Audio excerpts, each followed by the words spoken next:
Partout en Europe, les animaux sauvages s'aventurent de plus en plus souvent à l'intérieur des villes et des villages. Ils y causent des milliards d'euros de dommages et menacent la vie de leurs habitants.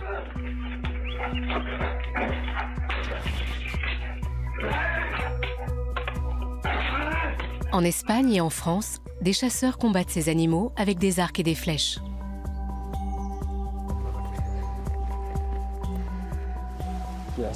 Il en a eu un. Bien joué. En Allemagne, cela reste interdit afin de protéger les animaux. Un arc et des flèches, c'est beaucoup plus silencieux qu'une carabine. Souvent associée à la maltraitance animale, la chasse à l'arc serait-elle la moins mauvaise des solutions?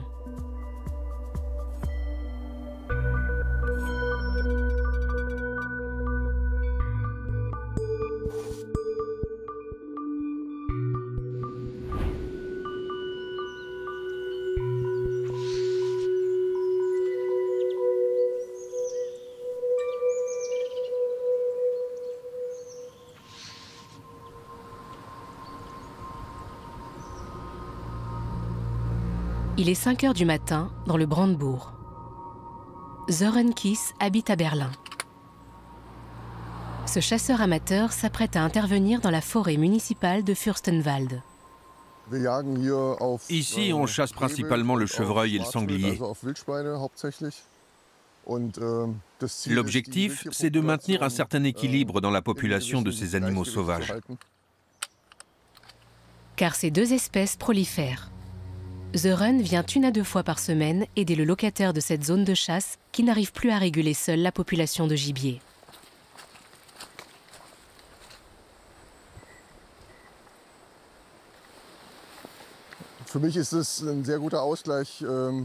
Je trouve que ça crée un bon équilibre avec le travail.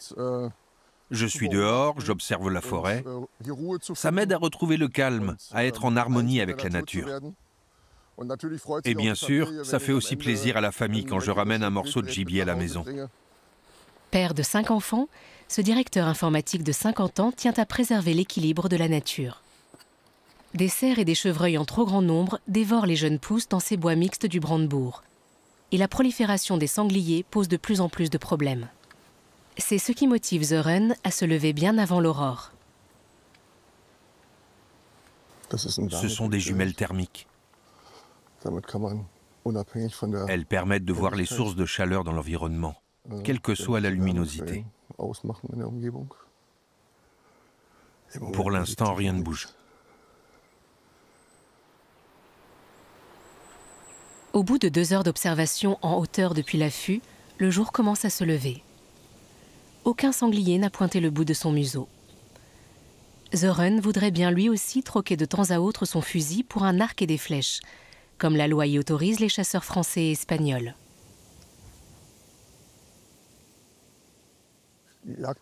Un arc et des flèches, c'est beaucoup plus silencieux qu'une carabine. Alors si on a la chance de rencontrer des animaux qui se déplacent en groupe, on ne les effraie pas tous dès la première tentative. Ça nous laisse la possibilité d'en abattre un deuxième, voire un troisième. Une détonation fait fuir le reste de la harde, qui n'osera plus s'aventurer près de l'affût de Sören avant plusieurs semaines. S'il n'est pas abattu par les chasseurs, le gibier s'introduit dans les villes brandebourgeoises environnantes. D'innombrables vidéos montrant des sangliers téméraires sont devenues virales sur Internet. En ville, il est interdit de les chasser avec une arme à feu. Depuis 2021, Sören et ses collègues ont tout de même réussi à réduire de moitié la population de sangliers du Brandebourg, qui n'en compte plus que 50 000. Mais c'est encore trop. Là où la chasse est autorisée, c'est le locataire de la chasse qui est responsable des dégâts causés par les animaux. Il y en a qui ont déjà perdu leur maison comme ça. 3 heures se sont écoulées, mais Sören décide de persévérer. Un sanglier va-t-il enfin passer devant sa carabine? L'Allemagne n'est pas le seul pays à subir les conséquences de l'augmentation de la population de sangliers dans les forêts. Dans les bois qui entourent Madrid, les chasseurs sont aussi passés à l'action. Ici en Espagne, ce n'est pas la carabine qui prime, mais un arc et des flèches.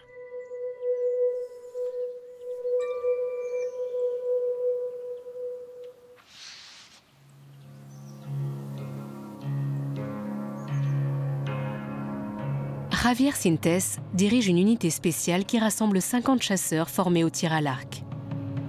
Depuis 12 ans, il tente d'empêcher les sangliers de pénétrer dans la ville et ses banlieues.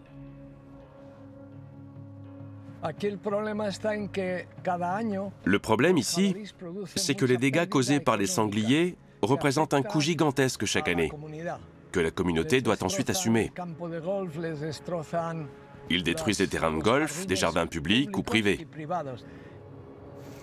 Selon le dernier recensement officiel, environ 60 000 sangliers sont à l'origine de problèmes dans l'agglomération de Madrid, principalement dans les banlieues proches de la nature. Javier a rendez-vous avec José Ignacio Herce, de la Fédération des chasseurs de Madrid, pour constater de nouveaux dégâts. Comment ça va? Bien, et vous? Regardez un peu ce qu'on a là. Les sangliers sont venus la nuit ravager le jardin de cette paroisse.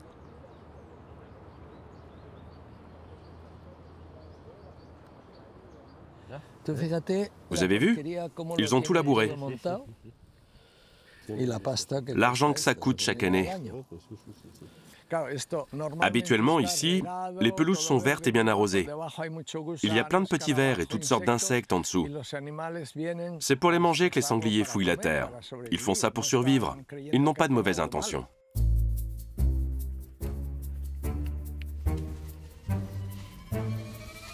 La semaine passée, le prêtre qui vit sur place dans le presbytère a filmé les sangliers en flagrant délit.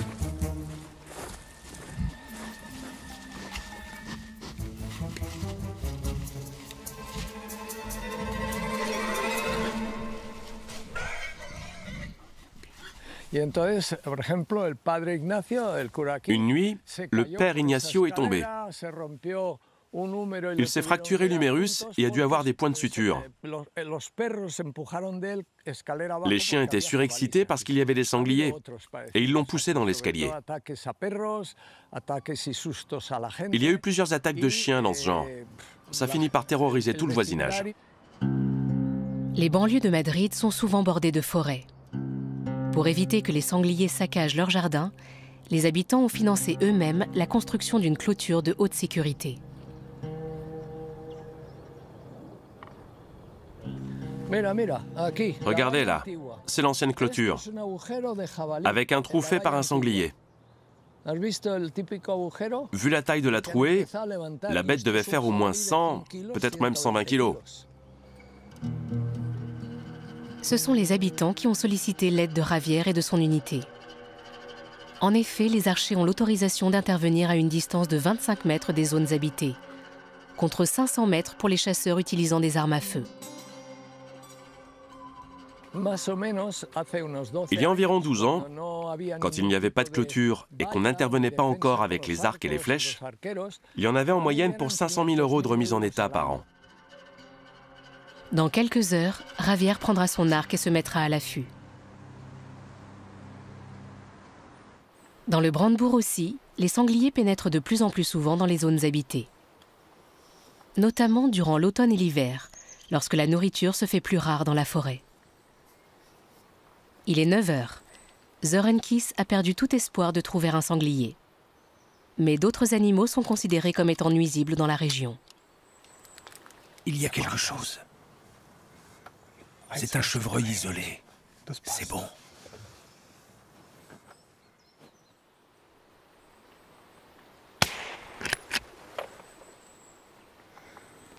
Je l'ai eu. Le fan s'est écroulé. Même si Zoren n'a pas touché la zone cœur-poumon comme il l'aurait voulu.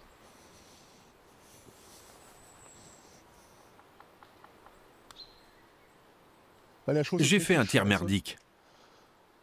La balle a atterri très près du dos. Donc il va sûrement y avoir des hématomes sur la chair à ce niveau-là. Mais c'était efficace. La bête est morte sur le coup. La chasse à l'arc ne garantit pas de tuer l'animal à coup sûr. D'où son interdiction en Allemagne depuis 1976. Malgré cela, Zoren s'apprête à passer un nouveau permis de chasse spécifique au tir à l'arc. Je trouve la chasse à l'arc formidable. J'espère qu'elle sera bientôt à nouveau autorisée. Son examen aura lieu dans quelques semaines. En Espagne, la chasse à l'arc n'est plus illégale depuis 1997. Javier Sintes a travaillé toute sa vie comme steward.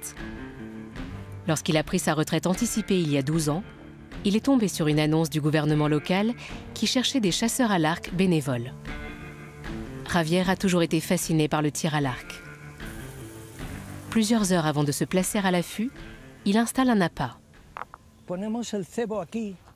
Je mets l'appât ici pour avoir une vue dégagée depuis l'arbre dans lequel je vais grimper. On est à une petite quinzaine de mètres de distance.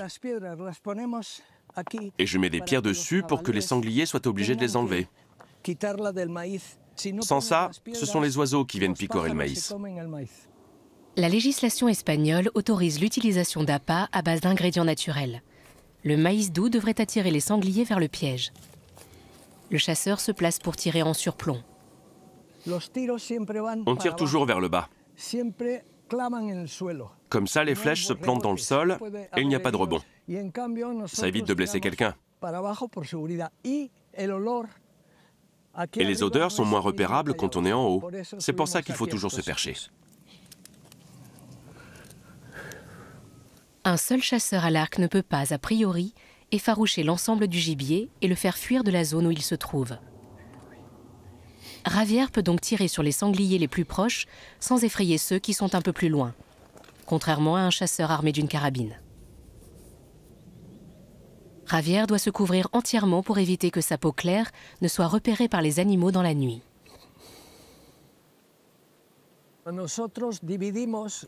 On a divisé la frontière avec la partie habitée en 8 postes. L'idée est de défendre cette zone urbanisée en faisant comprendre aux sangliers que par ici, c'est dangereux pour eux. Très dangereux même. Impossible pour nous d'utiliser des fusils dans ce périmètre. Les détonations provoqueraient la panique chez les habitants. Avec cette arme, le risque de tir accidentel est réduit. La flèche doit être placée délicatement, puis l'arc doit être bandé. Toutes les 30 minutes, Javier effectue des mouvements d'échauffement pour rester opérationnel malgré la fraîcheur de la nuit tombante. Dès que les rues se font plus calmes, les sangliers s'aventurent dans les banlieues madrilènes. Quand et où exactement ils apparaîtront, nul n'est capable de le prédire, pas même Javier. Au bout de 4 heures d'attente, les voilà enfin.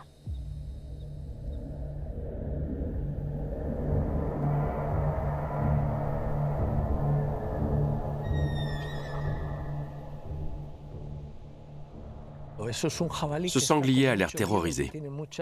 On voit qu'il est très tendu. Javier ne peut pas tirer. Le sanglier ne lui présente pas son profil, ce qui l'empêche de viser son cœur ou ses poumons. Le chasseur ne ferait sans doute que blesser l'animal. Il s'arrête pour aujourd'hui. Au cours des 12 dernières années, il a abattu avec ses collègues, aux alentours de Madrid, près de 800 sangliers.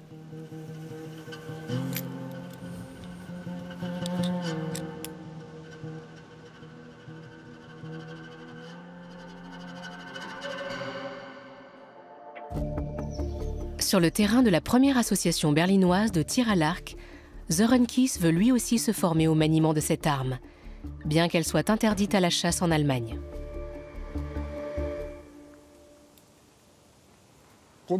La première chose à faire, c'est de tout apprendre de A à Z.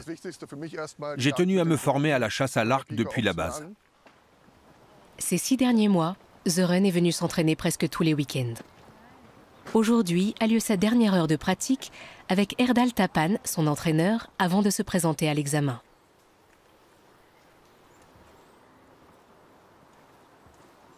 Hi, Sören.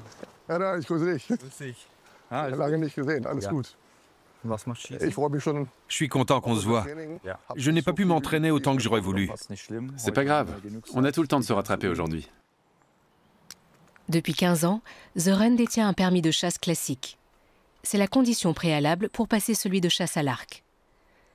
La formation coûte un peu plus de 200 €, examen compris. Der Bogen ist einfach, etwas sehr L'arc est un outil ursprüngliches. ancestral. Und auf diese On Weise l'utilisait haben déjà il y a des milliers unsere d'années. Vorfahren vor vielen hundert Jahren Alors c'est un vrai plaisir de reproduire les gestes de nos ancêtres et d'avoir les mêmes sensations qu'eux aujourd'hui. Dans le jaune, c'est bien.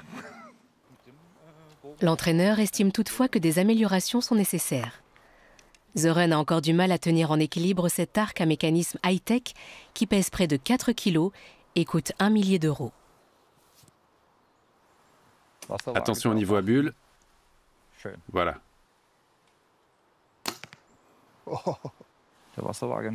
La bulle n'était pas tout à fait centrée. C'est pour ça qu'il y a eu un écart à droite. Tu me mets la pression. Mais non, tout va bien. Comme d'habitude. Si tu fais gaffe au niveau à bulle, ça passe nickel. Super. Doucement. Regarde le viseur. Ok. Génial. C'est super bien. Bravo. C'est très réglementé, parce que si on manque la cible, c'est l'animal qui souffre. Donc c'est une bonne chose que l'examen exige 5 flèches létales sur 6. À présent, les deux hommes se mettent en situation d'examen. Erdal Tapan suit dans son enseignement les directives du programme international d'éducation à la chasse à l'arc, développé aux États-Unis dans les années 70, et qui fait figure de référence dans le monde entier en matière de formation.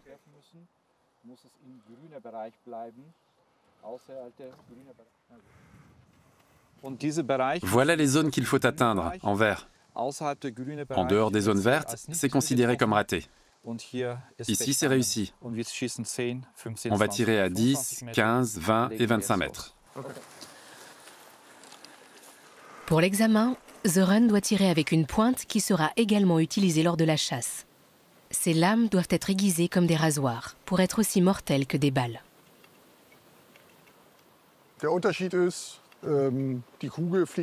Une balle progresse à très grande vitesse. Elle va donc déchirer les organes de l'animal. Tandis qu'une flèche, qui est beaucoup plus lente, a une pointe à 2 lames tranchantes qui vont venir lacérer les organes et les vaisseaux sanguins.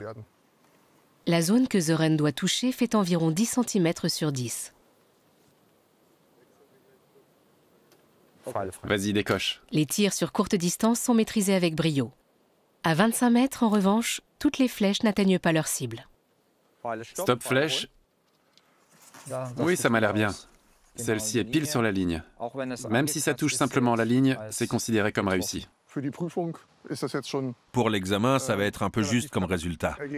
Il faut encore que je m'entraîne d'ici la semaine prochaine. S'il réussit l'examen, Sören pourra chasser dans la plupart des pays de l'Union européenne.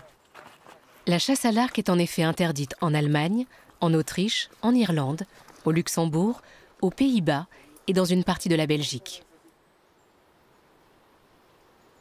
Un interdit que ce chasseur allemand refuse d'accepter.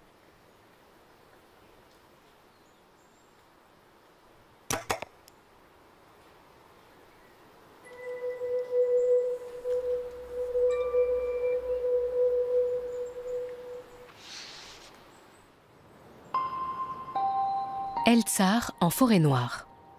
Jan Riedel est le président de l'association allemande de chasse à l'arc. Cela fait plus de 10 ans qu'il se bat pour obtenir sa légalisation.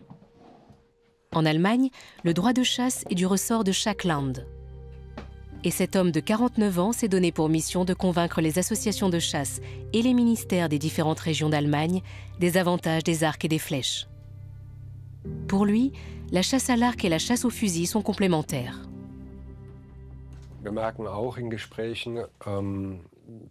Les politiques ont du mal à s'ouvrir à de nouveaux types de chasse.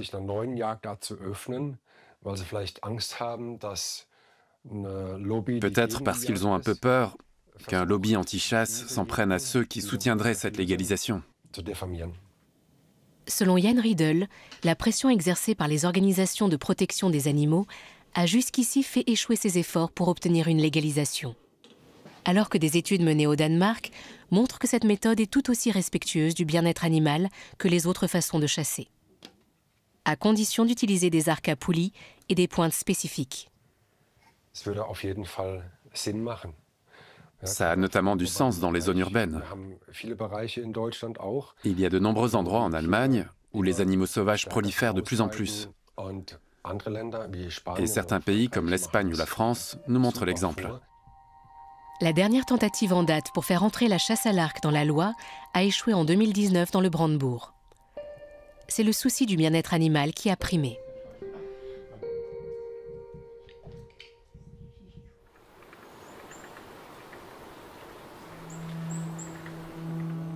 Afin de recueillir des exemples pratiques sur l'utilité de la chasse à l'arc, Jan Riedel a donné rendez-vous à 2 chasseurs français en Alsace.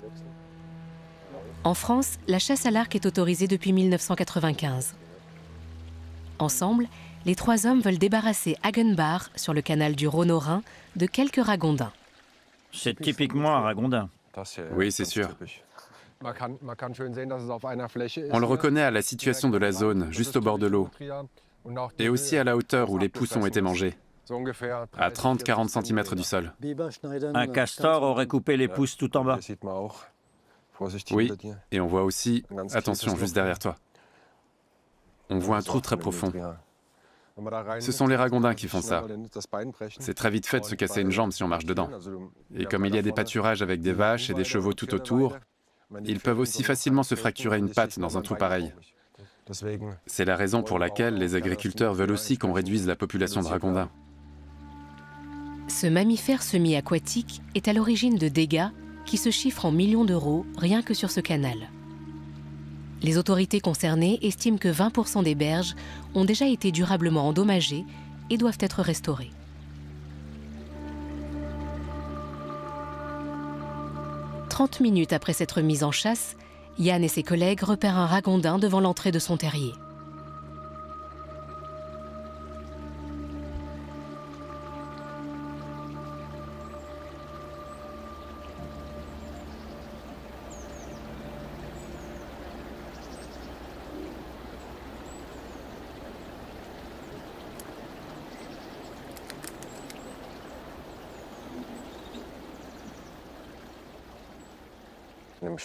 C'est très difficile de les atteindre pendant qu'ils nagent.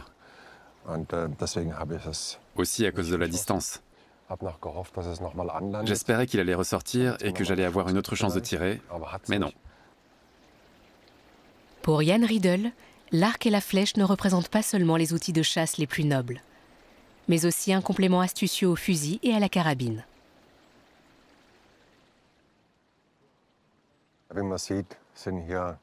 On voit qu'il y a des bateaux, des gens qui habitent juste à côté. Si on voulait réguler la population de ragondins ici avec une arme à feu, ce serait tout simplement trop dangereux.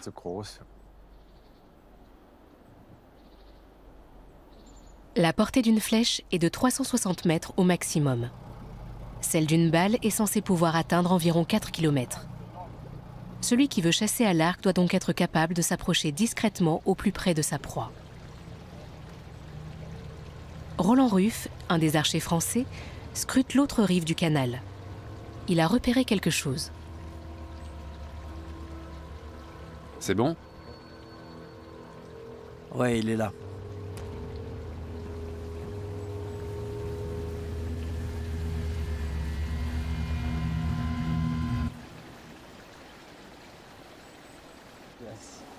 Il en a eu un.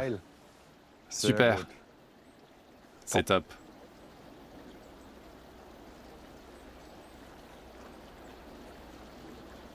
Il ne reste plus à nos chasseurs qu'à trouver la dépouille de l'animal afin de s'en débarrasser. Il devrait être là. Si on enlève les branches, il va peut-être remonter à la surface. Donc j'ai suggéré qu'on prenne un long bâton pour les écarter.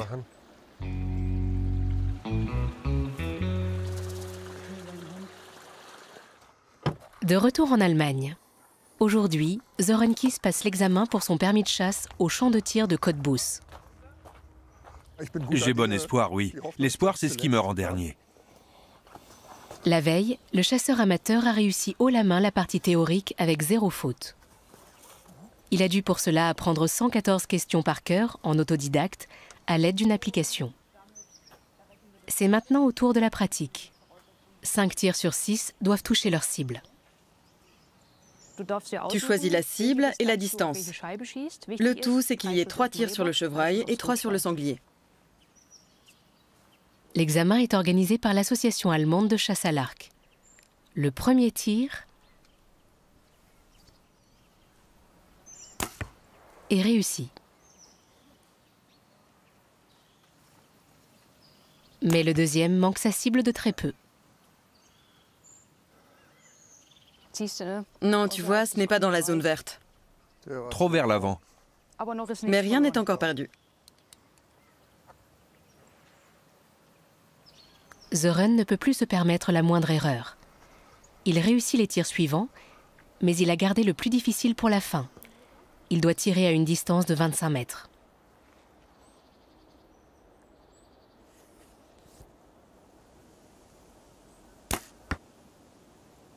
Weidmannsheil, félicitations. Je te remercie. Belle performance. J'ai bien l'intention de profiter de la première occasion pour aller tirer quelques flèches à l'étranger. Contrairement au permis de chasse classique, qui est valable à vie, le permis de chasse à l'arc doit être repassé tous les 5 ans. En Alsace, Jan Riedel et les archers français tentent encore de localiser le ragondin qu'ils ont abattu.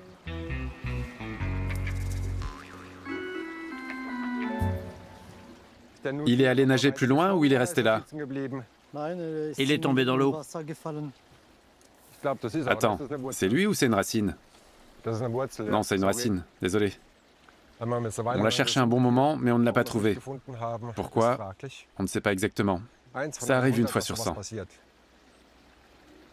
Les chasseurs veulent revenir le lendemain équipés de tenues étanches pour reprendre leur fouille sous le bosquet. Les 3 hommes s'apprêtent à rentrer lorsque Jan Riedel repère une famille entière de ragondins dans un pré.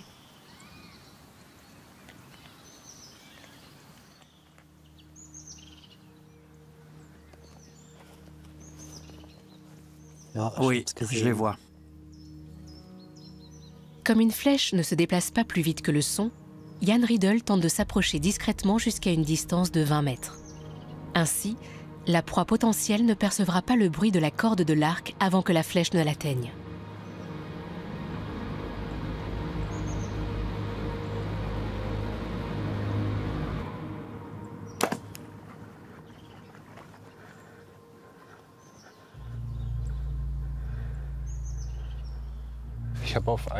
J'en ai visé un et je lui ai tiré dessus, alors j'essaie de le retrouver. Mais je crois que j'ai raté mon coup. Habituellement, les ragondins effrayés se réfugient immédiatement dans leur terrier. Cette fois-ci, Jan Riedel doit avoir avec lui Saint-Hubert, le saint patron des chasseurs.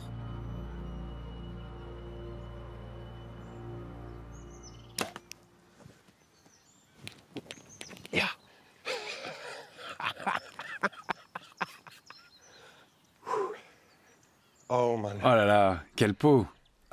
C'est vraiment génial quand ça se passe comme ça. C'est rare de rater un tir, d'avoir une deuxième chance juste après et de viser dans le mille. Ça fait plaisir. Weidmannsdank. Merci beaucoup.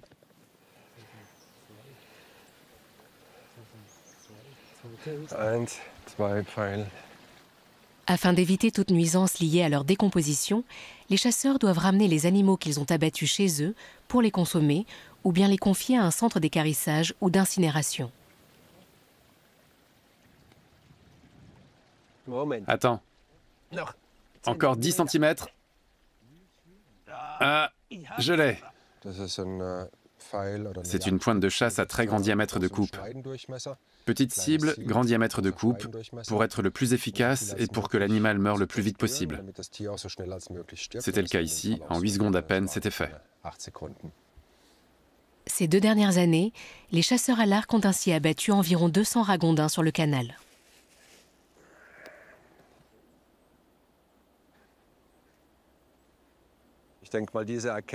Je vais pouvoir parler de cette expérience en Allemagne et essayer de faire changer les mentalités, notamment en politique. Jan Riedel va envoyer un rapport sur la chasse aux ragondins à différents ministères régionaux d'Allemagne. Il espère qu'un jour prochain, il pourra enfin utiliser son arc pour chasser dans son propre pays.